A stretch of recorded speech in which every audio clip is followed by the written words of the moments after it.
Mm.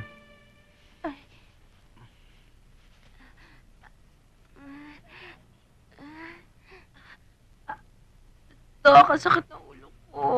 Hoy, hindi ako doktor. Dahil walang doktor na natutulog sa loob ng kwarto ng pasyente. Good morning! Iho, kamusta na siya? Okay lang. Dinalang kita ng damit, oh. Magbihis ka. Thank you. Kamusta ka na, Iha? Ano bang nangyari? Bigla ka kasing tumawid. Nabundol ka. Pero binigyan ka naman nila ng kumpletong x-ray tsaka CT scan. Ang sabi naman nila, wala raw seryosong injury na nangyari sa'yo. Bugbog lang tsaka pasa ang meron ko sa katawan. Pero huwag ka mag-aalala, Iha. Pinagagamot naman kita eh. Sino ba kayo? Ako yung nakabundol sa'yo. Ang sakit ng ulo ko.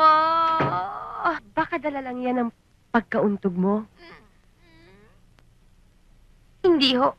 Nagugutom ho ako. May dala akong pagkain para sa'yo. Eto, oh. Apple. Salamat ho. Iha, Tinay ho ang pangalan ko. alam mo, Tinay, hindi naman ako masamang tao eh. Ang katotohanan nga, hindi ko naman kasalanan yung pagkakabundol ko sa'yo eh. At saka, dapat aminin mo na may kasalanan ka rin sa nangyari dahil di ka tumitingin nung tumawid ka, hindi ba? Wala akong kaso sa akin yun. Hindi ko naman ho kayo pagsasamantalahan eh. Naku, salamat naman, Tinay. Kailangan ko lang ho ng trabaho at na matitiran. Ha? Gusto ko sana wag naman katulong. Kasi lahat ho ng kababayan ko yun ang nagiging trabaho eh. Kung pwede sana sa office. Ah, office.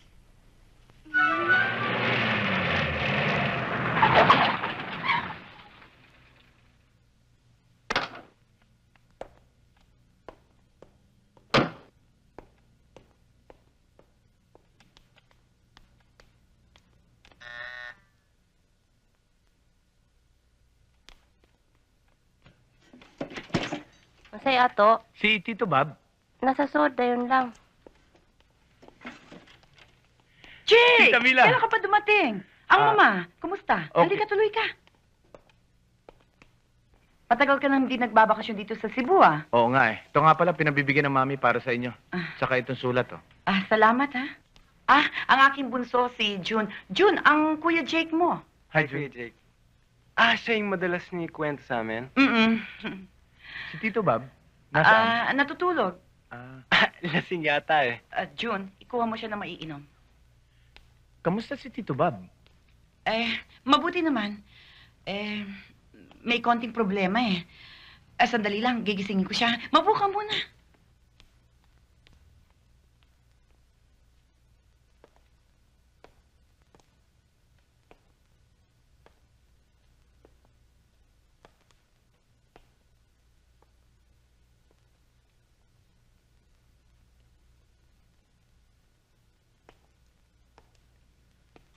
Hi.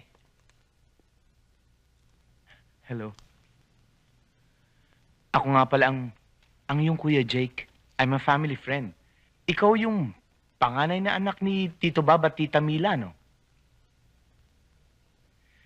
Ano nga pala pangalan mo? Ara. Alam mo, nung huli kita makita, mga ganit... Jake! Excuse. Jake! Tito Bob! Lang bakit hindi ka malang nagpasabing darating ka? Sana nasalubong kita sa airport. Kuya Jake, thank you. Kunting diet ni Sisa, nadagdagan po tayo, 114.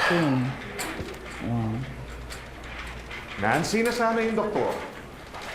first day niya, 1 oras na siya late. Ano bang klaseng doktor yun? Ay, ma'am, sandali po. May pila po tayo. Marami na ako na... Jason Policarpio! Asan na yung records niya? Sorry, I'm late. Ikaw yung doktor? si Sir Rolando po, admin po dito. Dr. Mia Salazar. Paano ka?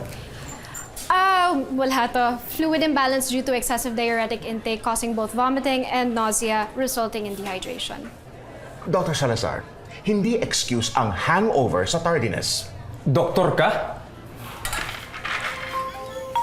Ikaw si Jason Policarpio? Magkakilala kayo ni Doc J? Nag-meet kami sa Puerto Princesa. Teka, doktor siya? Technically, oo. May PhD ako in Forestry and Environmental Resources. Doktor ng halaman?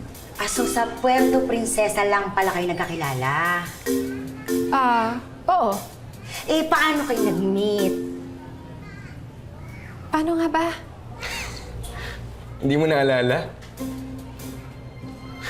Pag-wrestling ka dun sa bouquet. Ako yung garter. Ay, sa kasal ng kapatid ni Doc J? Sino nga pala yung kapatid mo? Hindi mo na maalala? Ang maalala ko lang, nandun ako sa... Kwarto ko. Ang bilis ng pangyayari. Inibarang kita agad. Oh my God! Dr. Salazar, what you do on your own free time is none of my business as long as it doesn't affect your work here. Hindi ito bakasyon. Public service ito. At madaming umaasa sa'yo.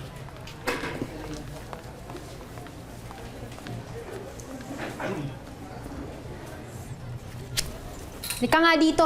Puputokin ko yung kulitin mo.